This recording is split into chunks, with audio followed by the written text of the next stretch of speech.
Terima kasih pemirsa, masih bersama kami di Ini Nawa Infotainment dan Wajah, dan juga masih bersama dengan Ketua KONI Makassar Bapak Ahmad Susanto. Pak Ketua, kita tentunya berbicara, kalau bicara KONI kita bicara masalah olahraga yang ada di Kota Makassar itu sendiri. Untuk olahraga ini sendiri, tadi kita juga sempat berbicara masalah fasilitas. Menunggu gerakan dari KONI ini sendiri, fasilitas olahraga yang ada di Kota Makassar, baik yang digunakan untuk atlet maupun untuk masyarakat umum itu sendiri. Apa ini yang akan dilakukan oleh Pak Ketua? Ya, jadi ini kolaborasi sebetulnya. Kolaborasi terkait dengan infrastruktur olahraga. Jadi kolaborasi. Salah satu memang fokus kami terkait dengan infrastruktur. Saya kasih gambaran bahwa tahun ini pemerintah Kota Makassar akan membangun kawasan olahraga, namanya Demaca, ya, di Untia. Di situ akan terhimpun beberapa cabang olahraga, kemudian ada sirkuit juga di situ.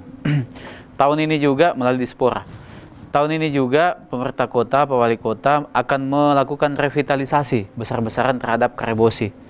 Karebosi akan dipercantik, lapangannya akan diganti dengan lapangan sintetis sebagian, dan beberapa cabang olahraga akan masuk ke situ.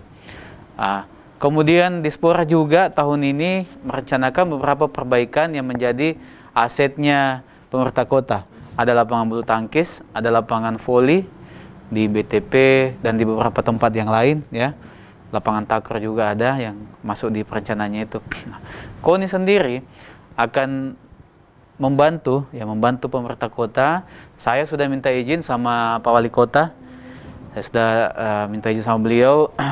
Mohon kami KONI diizinkan untuk menggunakan pasos, ya, lahan-lahan milik pemerintah kota yang selama ini tidak produktif, tidak dipakai, akan dikelola oleh KONI, ya, di KONI untuk menjadi pusat aktivitas kegiatan olahraga masyarakat di situ, di masing-masing kecamatan. Jadi KONI itu punya koordinator kecamatan. Ini akan kita kuatkan fungsinya, penguatan perannya. Jadi masing-masing nanti kecamatan akan punya sport center mini. Lahan-lahan mati yang tidak produktif kita gunakan sebagai pusat aktivitas olahraga masyarakat. Kita kasih masuk fasilitasnya di situ. Kalau memungkinkan voli masuk, bangun voli, takraw, kita bikin kanopi-kanopi, di bawahnya orang bisa main catur, main domi, kemudian main bridge, dan olahraga yang lain yang bisa dikondisikan, termasuk panahan, sesuai dengan tempatnya, ya, kita sesuai dengan tempatnya. Maka dalam waktu dekat ini datanya sudah ada, kita sudah mengidentifikasi di masing-masing kecamatan itu mana lahan yang kita bisa gunakan, kemudian apa olahraga yang banyak digemari masyarakat di situ, apa yang menjadi fokus, dan apa efek mitigasi sosialnya. Seperti misalnya di bagian utara di Barukang, bahkan situ suka baku pate-pate, baku busur-busur, ya. Kita akan bangun venue panahan di situ. Kita akan bangun venue Bukan panahan. Bukan itu malah makin mengasah kemampuan mereka. Iya, tapi pada hal yang positif. Ya. Ada bakatnya, kan sudah ada bakatnya memang. Masuk ke panahan, jadi latihan. Siapa tahu kebetulan ini Pak Maulana ini kan pelatih panahan. Terus dilatih, kemudian berbakat jadi atlet. Jadi atlet, jadi profesi, bisa menjamin kesejahteraannya dia.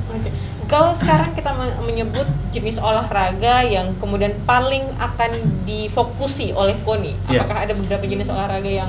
Jadi saya membagi 3 jenis olahraga. Dari jumlah atletnya, kemudian popularitasnya yang dikenal dengan masyarakat, dan peminatannya, ya, peminatan. Ada olahraga yang sudah sangat populer, seperti contohnya sepak bola, futsal. Ini biar tidak disosialisasikan, kan orang sudah tahu. Ada orang yang di level kedua, jadi sudah dikenal, tapi peminatannya masih kurang. Jadi seperti tertentu, misalnya seperti panahan, ya. Panahan, jadi orang sudah kenal ada panahan, tapi peminatannya masih tertentu, ya, masih tertentu. Kemudian ada jenis olahraga memang yang kurang dikenal dan kurang diminati. Jadi seperti bridge, main biliar, catur, apa semua. Jadi kita bagi 3 ini, dan tentu pendekatan pembinaannya akan berbeda. Nah, kita nanti ada program sosialisasi keliling masif ke kecamatan-kecamatan dan ke sekolah-sekolah, dengan langsung dengan buku, dengan e-book melalui digital book melalui YouTube dan lain sebagainya. Kemudian nanti itu nanti kita bagi, kita kasih kesempatan kepada semua cabur untuk masuk melakukan sosialisasi sehingga orang menjadi kenal, dan biasanya kan kalau kenal orang jadi tertarik, kalau tidak kenal kan tidak tertarik. Kira-kira begitu Mbak Nana ya. Jadi tak kenal maka kata sayang. Jadi begitu dia kenal, maka selanjutnya adalah kita kan nanti ada program namanya One Student One Sport. Satu siswa satu cabang olahraga. Menyasar juga para siswa-siswa di sekolah. Jadi kita mulai menata kembali dengan pembinaan usia dini. One Student One Sport. Jadi kita akan MOU dengan Dinas Pendidikan, bagaimana satu siswa di Makassar ini punya satu cabang olahraga peminatannya. Tapi kalau kita berbicara kembali masalah di tengah pandemi ini, bahkan untuk PJOK di sekolah-sekolah itu masih dilaksanakan secara online. Itu bagaimana nanti? Iya, nanti tentu kita menyesuaikan dengan aturan pemerintah. Kalau ada PPKM, kita menyesuaikan dengan protokol-protokol kesehatan yang ada. Tapi kan event olahraga itu sudah dibolehkan.